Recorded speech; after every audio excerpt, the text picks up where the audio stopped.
Sometimes you just have to curl up by the fire with a good book, even in class.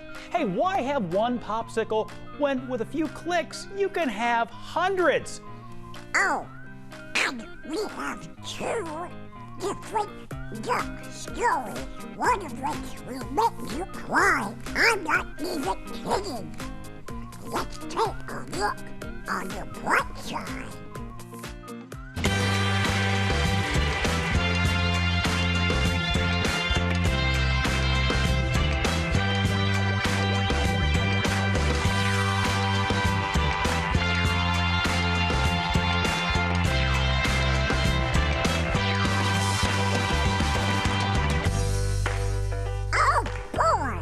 Hello, everybody, and welcome to The Bright Side. I'm your host, Bob Herzog. Hey, a milestone has been reached. A milestone, Brightsiders. The Bright Side with Bob Herzog Facebook page has crossed 5,000 followers. 5,000. Over 4,000 have subscribed on YouTube. I am incredibly grateful to all of you. And those numbers, remember, they only go up because you share what we're doing here on a weekly basis. So click that button, share away, and let's keep trying to make social media a little bit nicer place.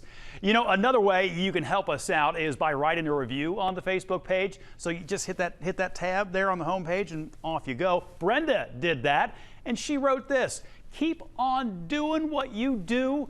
We all need the sunshine. We do like shining bright on the bright side. John checked in too. He said, you know, he's a funny guy. We watch him every morning on a Cincinnati News Channel. Great to start the day with a laugh. John, appreciate you watching The Bright Side and checking things out on Good Morning Cincinnati. And Bocce says, it's fun and just brings a smile to your face. Appreciate all those reviews. And let's start cranking out those smiles. We go first to Milwaukee. A crossing guard proving that age, heck, that's just a number.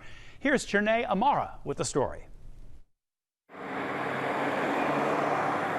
I get about 4 o'clock in the morning. I'm told it feels like a tradition. And then I go down this corner at 6:30. Waking up early to see this face and hear a warm greeting. Have a good day now. Meet 96-year-old Julius Campbell.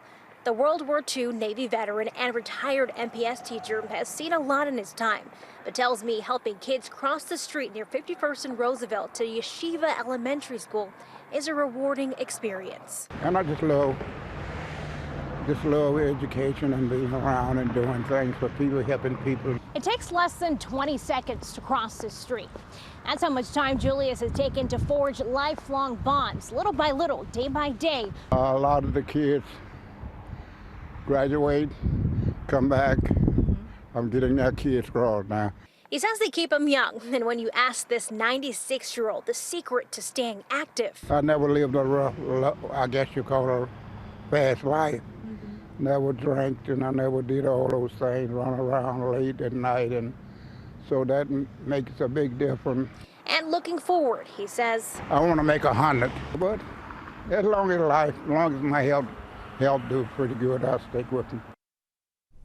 Love that. And how about we go into a classroom now that we've seen some kids get to school safely. We'll keep things a little closer to my neck of the woods for this one, though. And my buddy, Brightside Brad Underwood, spoke to a student whose photo is getting shared all over the place online, and to the teacher who took that picture.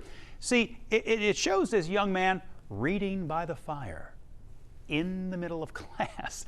Indian Hill third grade teacher Mrs. Milam posted this picture on Twitter of her student Eli Bay enjoying some late morning reading. It's kind of right in the middle of our day. The lights are off, where we try to just create a time for the kiddos to really refresh their minds and their bodies to get ready for the afternoon. And I saw Eli's screen with his fire going and his earphones, and I said, oh my gosh, this is awesome. And I asked him, I said, Eli, can I take a picture of this? This is too good.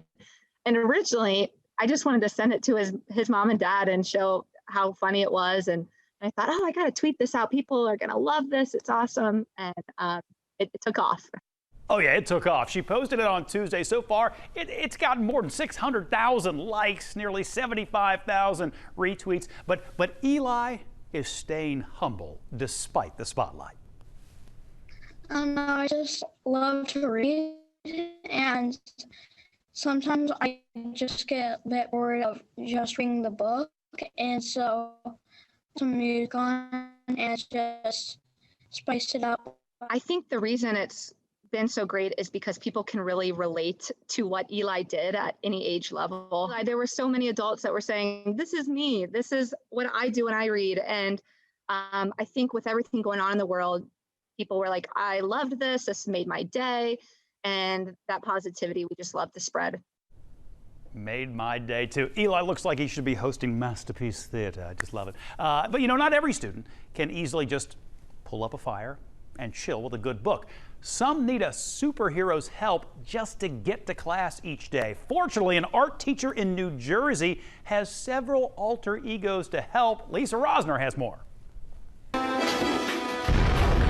His superpowers on TikTok are taking kids into the classroom. What colors did you notice? Newark art teacher Tim Carr started the pandemic with barely anyone showing up to virtual class until he remembered way back when in person, kids were getting distracted on their phones with this thing called TikTok. The comic book aficionado decided to give it a try. I saw all the cosplayers and the transformations, and I said, you know what, my students will love this because some of the stuff was related to some of the things they like. A year later, he's acquired 20+ costumes through hundreds of TikTok transformations. Attendance for his students pre-K through 8th grade in person and virtually is at an all-time high.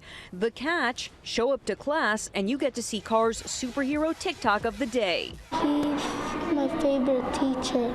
Mr. Carr inspired me to go to school. You could do a character that's like him. Even students are encouraged to dress up. I'm Batman. He's been a great role model. The principal even turned into Wonder Woman to tell students last month they'd be welcome back in person. So we had some kids get, you could get a pillowcase and you could put it on your back and you can be a superhero also. In this world when we don't control much, it's great to be able to be your own superhero. Soon he'll have students joining him. I even gave it a shot. I want them to know, like, this is your school, and as I'm portraying the superhero, I'm here to protect the school until you come back, until we all become together. So he may not be scaling tall buildings in real life. Instead, he's changing children's lives, something much more powerful. In Newark, New Jersey, Lisa Rosner, CBS 2 News. Now, if you see that, you think to yourself, gosh, I wish I could do that, but your skill set doesn't include superhero quick changes, maybe this next job is more your speed. A company called eachnight.com is hiring a team of 5 nap reviewers. It's possible to start right away, but you have to be willing to take a nap every day for 30 straight days and write about the experience. Each Night wants to test out theories about the pros and cons of taking daily naps. The pay is $50 per nap, $1,500 for the month. Now that is my kind of job. It may be more of a side hustle. But you know, some jobs, they aren't really just jobs. They're dreams that people hope come true. A 4-year-old boy in Texas recently lived his dream to be a fireman. But as Rudy Morales reports, Make-A-Wish went a step further. He wasn't just a firefighter. He became fire chief. Like most kids his age, Justin Perez has always loved the sight of a bright red fire truck. He sees the trucks and he just points at them, he hears them and he just waits till he sees them. But 4-year-old Justin is stronger than most his age. For half his life, he's battled a brain tumor. It's hard, you never know what the next day brings. Long drives to and from Houston for treatment, the first of many worries for his mother, Laura Moreno. It's been a trying 2 years for the family. Bad days, something McAllen Fire Chief Jim Schultz knows well. We exist to respond to people's, usually their worst day ever. While at the hospital, Moreno heard about Make-A-Wish Rio Grande Valley. When Justin was selected, he had only one request. I want to be a fireman. That was literally the first thing he said in the interviews. The nonprofit got to work, making calls to make Justin's wish come true. I said, we're not a fire department, but I know some people. I said, let me make some calls. Within a few hours, McAllen Fire Department had a plan, even taking Justin's dream a step further. His request to be a firefighter today, we didn't make him a firefighter today, we made him chief for a day. An honor guard from McAllen pipes and drums from far. Even a helicopter ride from state troopers. I have no words to explain it besides amazing. You know, we were expecting something big, but this is honestly beyond words. All to make Justin's wish come true. Of any wish that he could have had in this entire world, that was his wish.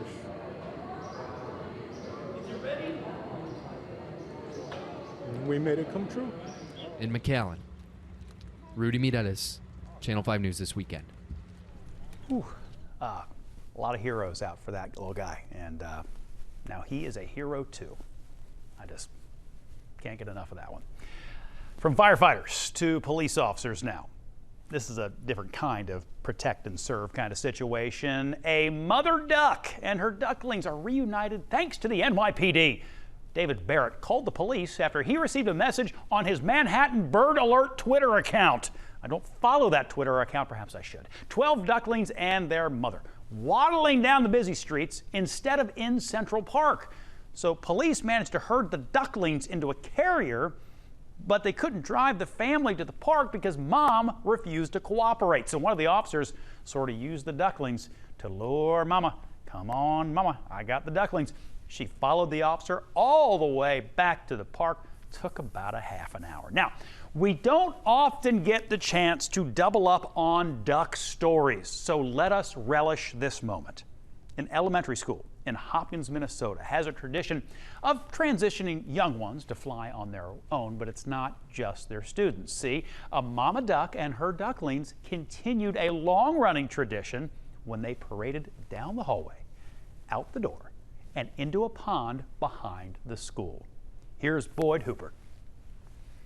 Should I show you how to cut it? The kindergartners. That looks perfect. In Betty Johnson's room at Eisenhower Elementary. A butterfly. Know what it's like. I love it. To be the new kids. Maybe that's why they're so fond of this in-school field trip. To look at the mama duck and the babies. A mallard mom who dropped into their courtyard and hatched her latest brood. How many babies do we have this year? 10 baby ducks. 10 ducklings with a doting uncle. As soon as they're born, I'm like, okay, everyone stay away, everyone be careful, everyone look out. Jeff Shepard has been keeping an eye on this. I'll be right back. For years. I'm right here in the media center, so I have the really great windows. A birthing tradition that started 2 decades ago when the first mama duck flew into the school's closed courtyard to lay her eggs, then hadn't a way to get her flightless ducklings back out. These are 5th graders, and they're all engrossed in it as well. Till someone thought of this door that leads to this hallway, that leads to this pond behind the school. So much fun to watch her walk down the hallway. A tradition that's continued one generation of ducks to the next. Knock, knock. A tradition now recounted in this newly released children's book. But Mama, we haven't learned to fly yet. How will we leave? The same way I did when I was your age. Written and illustrated by Eisenhower parents, Brad and Lori Gilmore. Ducks in a row, here we go. There's really a metaphor for what the school is doing to prepare the kids for where they're going next. Where are we going, Mama? Cried all the ducklings at once. Junior high. Art, imitating life. Say goodbye to the ducks. And a duck. She's circling, she's ready to go. Imitating what her mother did. Come on, Mama. And her mother You know the way. before that. Oh, good job, Mama. In a few weeks, Eisenhower's 6th graders They're so cute. will also make their last walk through these doors. Oh my gosh. Let's go, Mama. Teachers and parents will mark the passage. Even breathe a sigh of relief Bye, Mama. as walls become doors. We did it. And young ones find new worlds to explore. Bye, Mama. Bye, Mama. That story, it just gets me, you know? It gets me. It really does get me. And I love how quiet all the kids stay for Mama Duck as she's going down the hallway. Just cool kids. Speaking of cool kids, this next dude's cool, but it's like temperature-wise, see, a sweet treat turned sour for one family when a 4-year-old boy ordered thousands of dollars worth of popsicles. So this is Noah Bryant. He looks plenty happy. See, he managed to place an Amazon order for 900 SpongeBob SquarePants popsicles. And while Noah is all smiles about the purchase, Mom, Jennifer, not so much. The order cost more than $3,000, non-refundable. A family friend did step in to help out, started a GoFundMe campaign to help cover Noah's splurge, and it worked, racked up nearly $6 grand in donations. And Noah's mom says the extra funds are going to go to help with some of Noah's schooling. He needs some extra help due to his autism, but that just made me smile, because I think that probably made his smile as well. Now my guess is this next couple in Missouri has purchased a few popsicles in their time, maybe not all at once, but they have fostered more than 200 children. Mike Bush spoke with them about their incredible journey as parents. Let's time you. Let's see who gets by the fastest. Nobody has ever measured how much love a heart can hold. But Jerry Brotherton never seems to reach bottom. There's nothing she likes better than spending time with her kids or her grandkids. 3 little bitties and a mama fitty too. This is a woman who doesn't just have a family tree. How about if you hold my hand this time? She has an orchard. It's over 200, but we lost actual count. Swing backwards, go backwards. For nearly 50 years, Jerry and her husband Bill have been foster parents, opening their arms and their hearts to dozens upon dozens of children in need. And it all began with this little boy. He came straight from the hospital. We had him for 6 months. This one is a really gifted singer and dancer. And so we all have family pictures, but when you go through her albums, there's a different family in every picture. But they all have one theme. Every child needs someone to love them. In their house, every time a child arrived, saying I love you was easy. Saying goodbye, not so much. Yes and no. Yes, because it was difficult because we kind of got attached to them, but no, because we knew they were going to a good place or a better place. You want to do the flip, skin the cat again? Now keep in mind, the Brothertons have 3 biological children. The one thing I always asked my mom is, when was I going to get adopted? So I always ask that, like, when am I going to get adopted? And speaking of adoption, for some of the kids, the Brotherton family wasn't just a safe house, it was a forever home. They adopted 9 of the children they fostered. I guess we're crazy. No matter how many times the family changed, we're told Jerry stayed the same. Yeah. Always giving and never giving up on kids. I became a mother, and my daughter was born prematurely, and my mom dropped everything to come be with me at the hospital and to sit there and talk me through things and hold me when I was like really sad. And she's just an amazing woman. Come on, everybody, walk to the bridge. What kind of Mother's Day present do you give to someone who's been a mom to more than 200 kids? Bye. Bye. She's happy with her daughter Kayla's plan. Run, Rissa, run. She said she'd come over and clean the weeds out of the flower bed. That'll work for me. All right, buddy. Say cucumber. Cucumber. Jerry Brotherton showing us all that it's not biology that makes a family.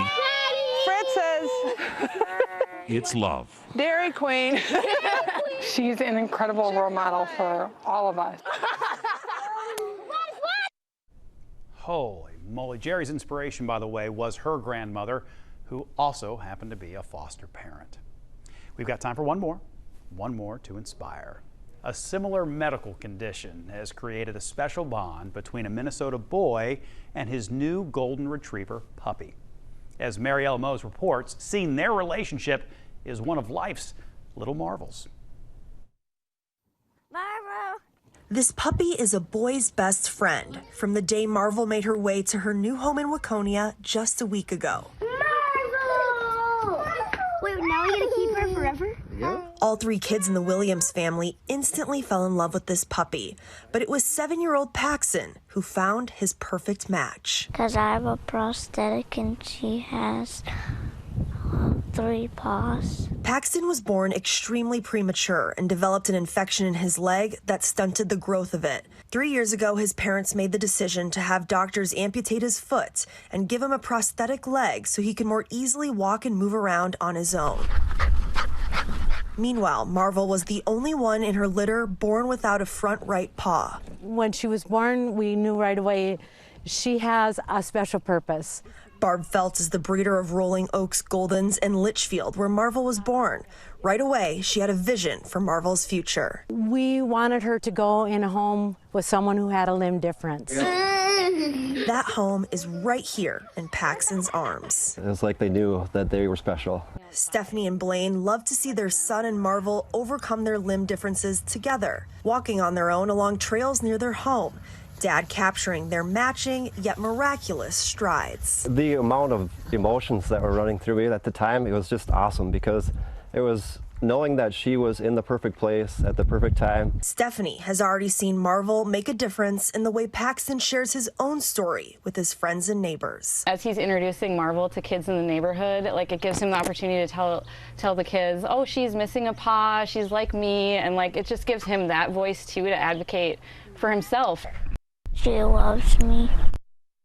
She sure does. The Williams family admits that as Marvel gets older, she may need a wheelchair or a prosthetic of her own to get around, but for now, they just hope that Paxton will one day be able to run with his prosthetic, and Marvel will be able to run right alongside him. I should have warned you guys. This is a multi-tissue kind of episode of The Bright Side.